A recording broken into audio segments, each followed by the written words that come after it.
ਕੁੱਲੇਵਾਲ ਸ਼ਹੀਦਾਂ ਦੇ ਮੇਰੇ ਬਾਪ ਦਾਦੇ ਦੇ मेरे भाई मंजूर हुसैन शाह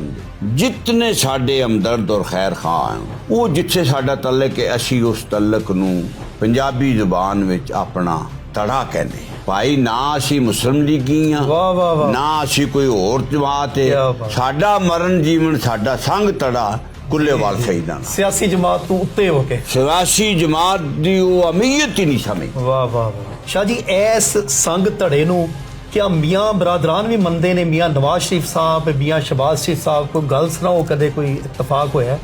उंज जो कुछ मियाँ नवाज शरीफ साहब मेरे भाई मरहूम मंजूर हुसैन शाह दे बारे कहंदे सन अपनी स्पीचेस विच जी वो अल्फाज मैनूं याद क्या बात है कि मंजूर शाह दे नाल दे 8 बंदे मेरे साथी होण मैं इस मुल्क दी तकदीर बदल दे। नवाज शरीफ साहब दे नवाज शरीफ साहब वजीर आला पंजाब मरियम नवाज शरीफ साहब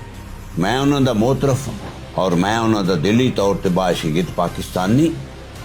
और मैं अपने आप उन्होंने भी अदनाकार को सियासी समझ।